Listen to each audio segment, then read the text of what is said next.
Você pode até conhecer a Bíblia, pode até servir na igreja. Mas será que você realmente vive com o temor do inferno? Eu descobri o que realmente separa os espiritualmente fortes dos verdadeiramente invencíveis. Meu nome é Helena Amaro, tenho 42 anos e sou técnica de enfermagem voluntária numa clínica missionária para imigrantes em Charlotte, Carolina do Norte.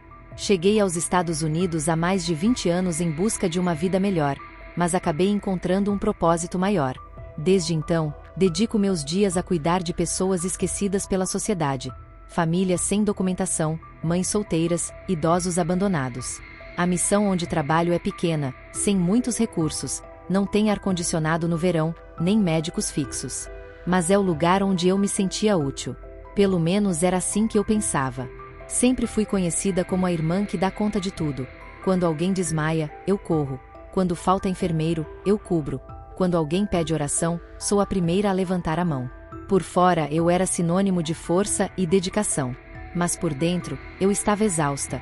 Uma exaustão que nenhum remédio ou descanso conseguia curar. Hoje vejo que eu fazia tudo certo, menos permitir-me parar. Eu tinha medo de que se desse uma pausa, Deus se decepcionasse comigo. Achava que se baixasse a guarda, deixaria de ser útil para o reino. Nunca dizia não, nunca pedia oração para mim. Nunca admitia que havia dias em que minha fé era só uma brisa fraca tentando soprar dentro de um peito cheio de pressão. Nos cultos eu levantava as mãos, mas lá no fundo me perguntava se Deus ainda me escutava. Eu falava sobre fé com convicção, mas vivia com medo. Medo de não ser espiritual o suficiente, medo de desapontar Deus, medo de não ser como aqueles cristãos que o inferno realmente teme. Eu me comparava, me cobrava, me calava. Então, numa sexta-feira à noite, algo que parecia normal mudou tudo. Estávamos numa vigília simples na capela da missão, cerca de 12 pessoas, todos cansados, mas decididos a buscar fogo do céu. Eu tinha passado o dia todo atendendo, servindo, orando. No final da reunião, ajoelhei-me sozinha perto do altar, apenas por alguns minutos, ou pelo menos foi o que pensei. Fechei os olhos e não os abri mais, pelo menos não naquele lugar. O primeiro que senti foi um silêncio profundo, não aquele silêncio comum de um quarto escuro, mas um silêncio absoluto, como se tudo ao meu redor tivesse sido desligado. Eu não ouvia meu coração, não sentia o peso do corpo, e estranhamente, isso não me assustava. Ao contrário, havia uma paz inexplicável, como se pela primeira vez em muitos anos eu não precisasse carregar nada. Nem uma obrigação, nem culpa, nem a imagem da mulher forte que todos esperavam que eu fosse. Foi aí que percebi que não estava mais na capela. O chão de madeira, as cadeiras simples, o cheiro do óleo ungido, tudo desapareceu. No lugar, havia um espaço sem forma, mas cheio de presença. No centro daquela imensidão, uma luz viva e suave surgia, alguém caminhava, e cada passo parecia desacelerar o tempo. Quando nossos olhares se cruzaram, eu soube, sem precisar de explicação, que era Jesus. Ele não usava coroa nem tinha as feições das imagens que eu conhecia, mas era ele, por dentro e por fora. No olhar dele havia algo que desmontava todas as minhas máscaras. Não havia julgamento nem pressa, apenas um amor tão real e puro que me fez baixar os olhos, incapaz de sustentar aquele olhar e continuar me enganando. Jesus se aproximou, estendeu a mão, não como uma exigência, mas como um convite. Quando toquei naquela mão, não senti choque, peso ou punição. Senti liberdade, como se todo o cansaço da vida escorresse pelo braço e desaparecesse naquele toque. Começamos a caminhar juntos. Eu não sabia para onde, mas cada passo me levava a lugares que não eram físicos, mas cheios de significado, como se eu estivesse sendo guiada por dentro de mim mesma, mas pelos olhos dele. Não houve perguntas nem sermões, apenas presença. E eu entendi. Jesus não estava ali para me ensinar com palavras, mas para me mostrar a verdade. Enquanto andávamos, o ambiente mudou. A luz se dissolveu, dando lugar a algo mais terreno, um vale aberto, com árvores retorcidas e um céu cinza coberto de nuvens. O vento frio cortava o ar, mas não havia som algum, nem pássaros, nem folhas. Tudo parecia suspenso, esperando algo acontecer. Jesus parou e apontou para um homem ajoelhado sozinho no meio do vale sombrio. Vestia roupa simples, estava descalço, rodeado por um círculo tênue de luz, como se a escuridão não ousasse ultrapassar aquele limite. Ele orava em silêncio, com o rosto sereno, não por falta de luta, mas por escolha. Antes que eu perguntasse, Jesus falou dentro de mim. O inferno não teme o que é visto pelos homens. Ele teme o que é separado para mim, mesmo quando ninguém está olhando. Meu coração apertou. Aquele homem não fazia nada grandioso, não pregava, não liderava multidões, não tinha microfone. Mas tudo ao redor dele parecia respeitar a presença de Deus na sua vida. Era como se o mundo espiritual reconhecesse que ali morava alguém que escolheu viver diferente. Jesus me guiou para outro lugar, uma sala simples, talvez um quarto. Lá uma mulher fechava o celular, ajoelhava-se ao lado da cama e dizia apenas: Pai, quero ser mais tua do que do mundo. Me ajuda a ser limpa, mesmo quando ninguém está vendo. Uma onda de luz encheu aquele ambiente, e eu vi demônios se afastando, mesmo sem ela percebê-los. Santidade é um som que o mundo não escuta, disse Jesus, mas no céu é uma canção, e nas trevas, um alarme. Foi ali que entendi algo que havia repetido por anos, mas nunca vivido. Santidade não é perfeição, é separação. É a decisão diária de abrir mão do que contamina para permanecer perto de Deus, mesmo sem aplausos, conforto, amizades ou reconhecimento. É um estilo de vida que denuncia o que o inferno perdeu. Jesus me olhou com ternura, sem condenação, só verdade. Quando tocou meu ombro, vi a mim mesma meses atrás, no meu quarto, sentada na beira da cama, com o celular na mão e o coração inquieto. Naquela noite eu também queria falar com Deus, mas acabei rolando o celular e dormindo, não por maldade, mas distração. Jesus sussurrou em mim. Eu estava lá esperando. Santidade começa quando você percebe que minha presença vale mais do que qualquer distração. Uma lágrima escorreu no meu rosto, não de tristeza, mas de renovação. Finalmente entendi, santidade não é fazer mais, mas escolher melhor. Jesus não me pediu promessas, só me mostrou o que eu não queria enxergar. E disse: agora que você viu, está pronta para viver isso. Sem mais palavras, estendeu a mão novamente, e juntos seguimos para a próxima revelação. Andar ao lado de Jesus era algo difícil de descrever, não só segurança, mas clareza, como se cada passo organizasse memórias, sentimentos e feridas que eu nem sabia que estavam bagunçados. Ele não apressava nada, nem explicava tudo, mas com sua presença, tudo fazia sentido. Você sempre orou, Helena? Perguntou, com voz calma. Mas muitas vezes, você orava mais por medo de me decepcionar do que por desejo de estar comigo. Aquilo me atingiu fundo. Eu me lembrei dos devocionais feitos no automático, das listas de oração como tarefas, das repetições de frases que aprendi ser o jeito certo de orar. Também me lembrei da culpa quando não conseguia orar, achando que estava falhando, que Deus estava desapontado. Jesus me levou a outra cena, um pequeno apartamento simples, uma mulher sentada no chão da sala, cabeça entre as mãos, tentando orar, mas desistindo, chorando. Perguntei: isso é oração? Ele respondeu suavemente: é uma das orações mais sinceras que já ouvi. Fiquei em silêncio, impressionada com a simplicidade daquele momento. Eu sabia como era tentar orar e não conseguir, e sempre achei que aquilo não valia nada. Quando você acha que está falhando, continuou Jesus, é quando mais se aproxima de mim. Eu não busco orações bonitas, busco você. Como se folheasse minhas memórias, Jesus me mostrou eu mesma no banheiro da missão, rosto lavado de cansaço, final de plantão. Encostei na pia e disse baixinho: Pai, não sei mais como continuar.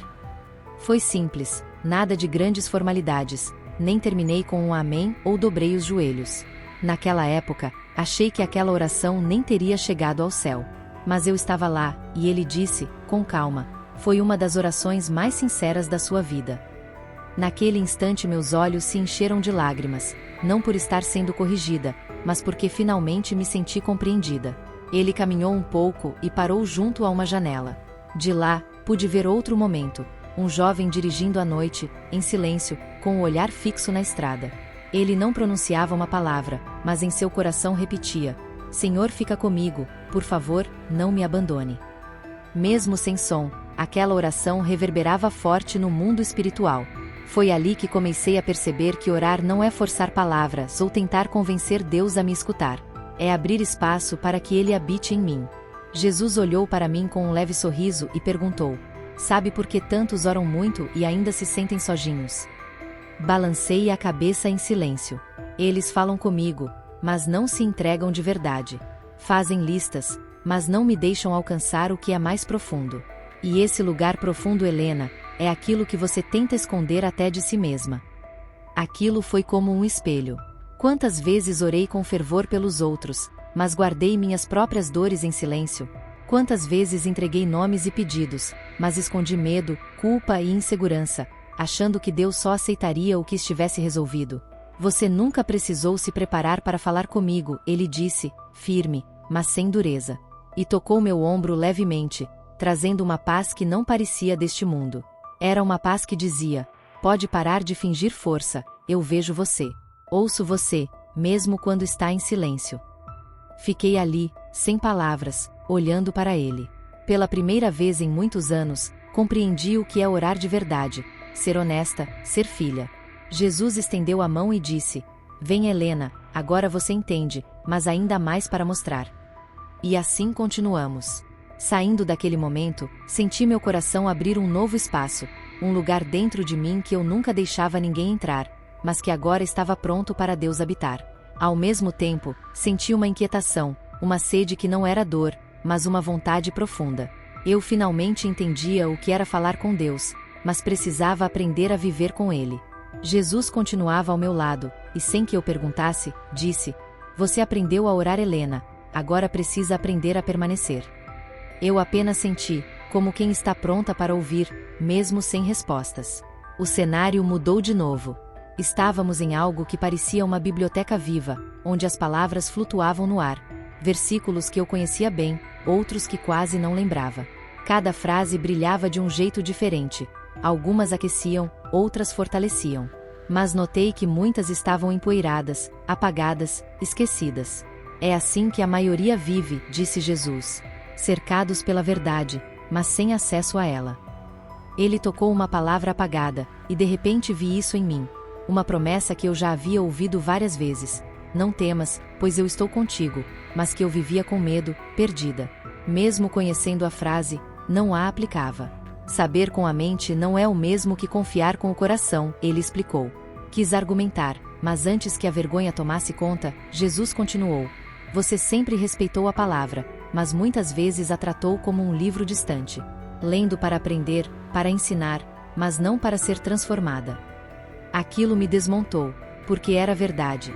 Eu amava a Bíblia, mas a lia mais como uma tarefa do que como alimento. Decorava versículos, mas ignorava o que eles queriam fazer em mim.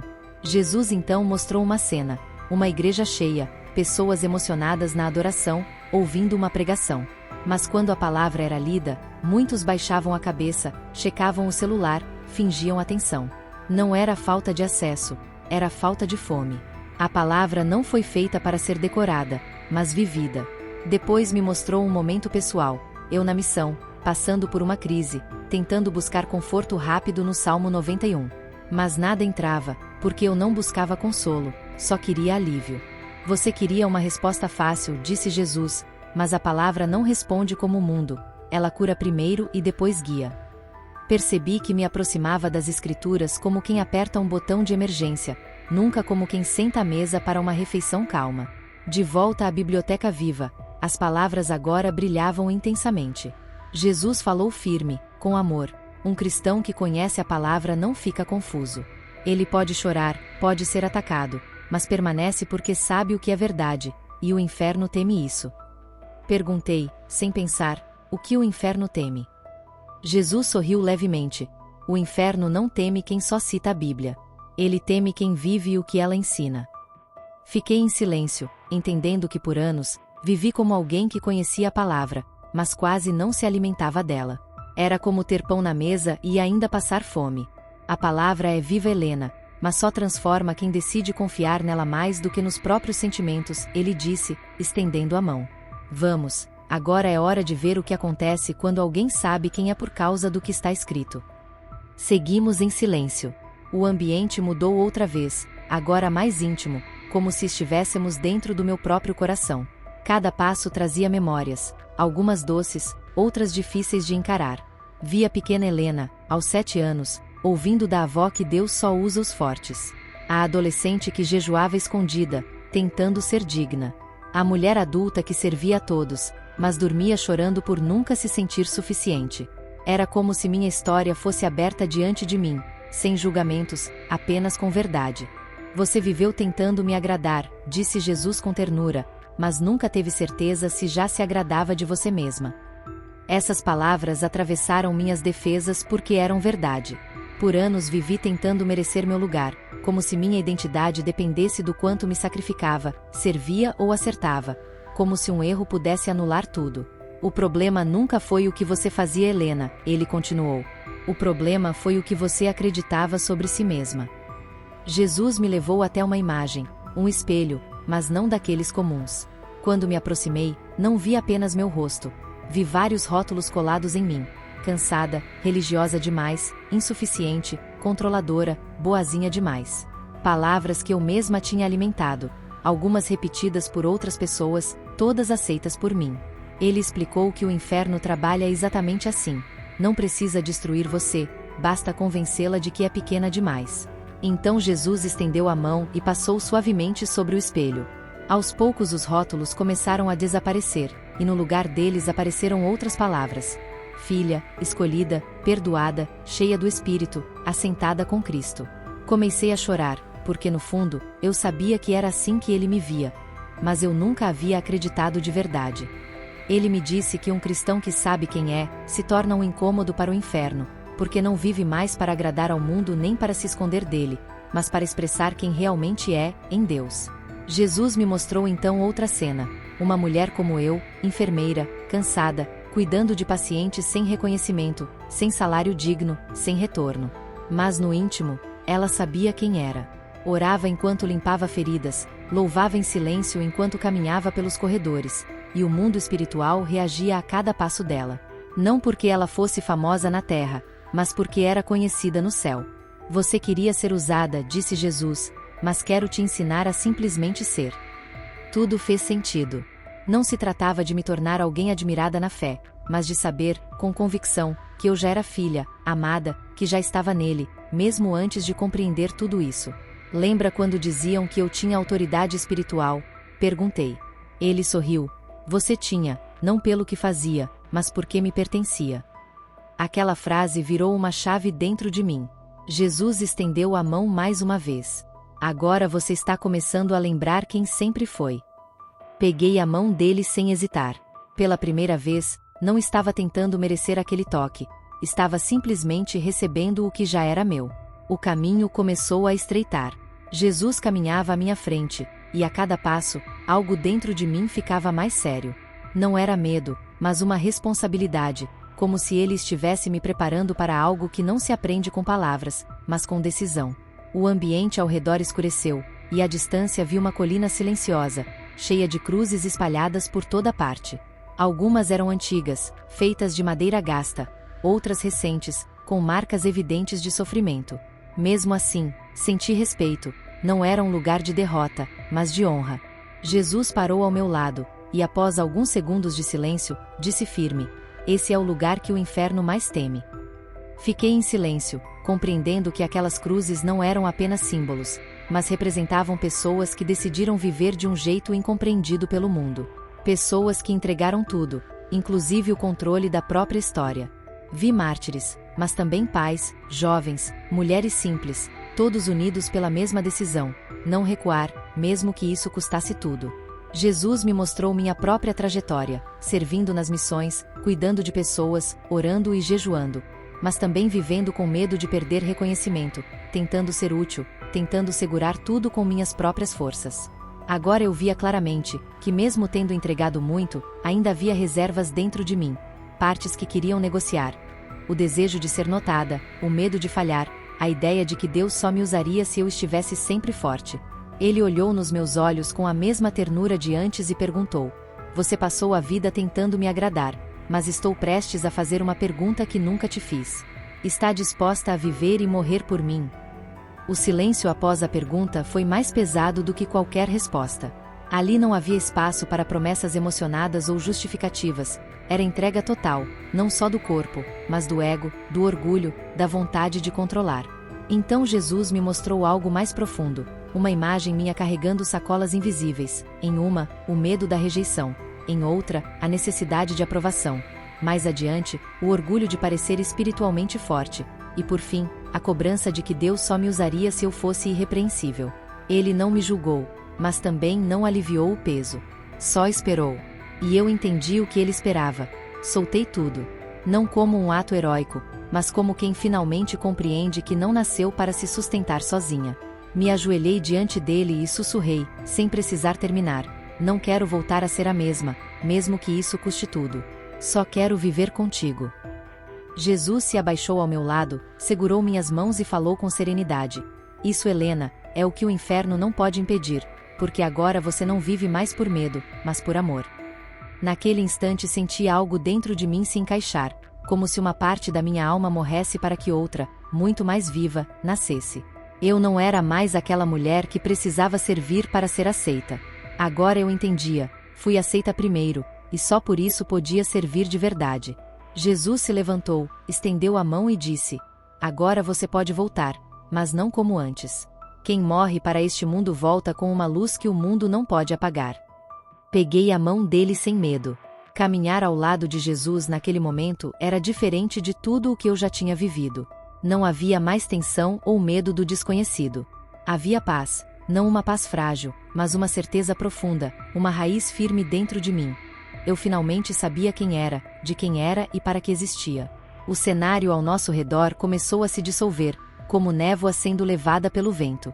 A luz não cegava mais, ela acolhia. Jesus parou, olhou para mim, e eu soube que estávamos chegando ao fim. Mas não um fim triste, e sim um recomeço. Ele disse: Helena, você não voltou porque eu precisava de mais uma serva.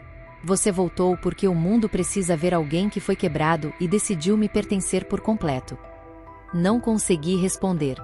Só abaixei a cabeça, os olhos cheios de lágrimas, não de tristeza, mas de gratidão, reverência e alívio. Porque eu sabia que depois daquele momento, não poderia mais viver tentando equilibrar tudo. Não havia mais desculpas, nem vontade de esconder quem eu realmente era, em Deus. Jesus tocou meu peito com a palma da mão, e onde antes havia peso, entrou uma luz quente, firme e viva. Naquele instante algo dentro de mim se acendeu, não uma chama comum, mas algo eterno, algo que o mundo nunca me deu e que agora ninguém poderia tirar. Quando você acordar, ele disse, não vai lembrar de tudo, mas vai sentir tudo. Vai saber que foi marcada e carregará isso para sempre, mesmo quando o mundo tentar te apagar. Olhei para ele, como quem não quer se despedir, não por medo de perder, mas por amor à presença. Era como sair de uma casa onde sempre deveria ter vivido, mas eu sabia que era hora de voltar. Eu estarei com você, ele acrescentou. Sempre estive, mas agora você vai me reconhecer. Ele sorriu e tudo desapareceu. Acordei com um sobressalto, deitada no chão da capela. Pessoas gritavam meu nome, outras choravam. Disseram que eu estive sem pulso por minutos, que parecia que eu apenas tinha apagado. Mas dentro de mim, algo gritava com certeza absoluta. Eu tinha morrido, e Jesus me trouxe de volta. Demorou dias para conseguir contar aquilo sem parecer louca ou mística, mas quando finalmente falei, entendi. O que vivi não foi uma visão bonita, foi um chamado, um lembrete, uma missão. Hoje não oro mais para parecer forte. Oro para continuar sensível. Leio a palavra com fome de verdade, não por obrigação. Minha fé não está no que posso fazer, mas no que ele já fez. Se alguém me perguntar o que mudou naquela noite, eu respondo simples: não voltei para ser reconhecida no altar, voltei para ser temida pelo inferno. E se você está ouvindo isso agora, saiba que você também pode ser esse tipo de cristão. A Bíblia nos lembra em João 8, versículo 32, e conhecereis a verdade, e a verdade vos libertará. Lembre-se, não é o quanto você faz, mas o quanto você se entrega que transforma sua vida espiritual. Que as bênçãos do Altíssimo acompanhem sua jornada. Muito obrigada por assistir até aqui. Não se esqueça de se inscrever no canal e ativar as notificações para não perder nenhum testemunho. Nos vemos no próximo vídeo.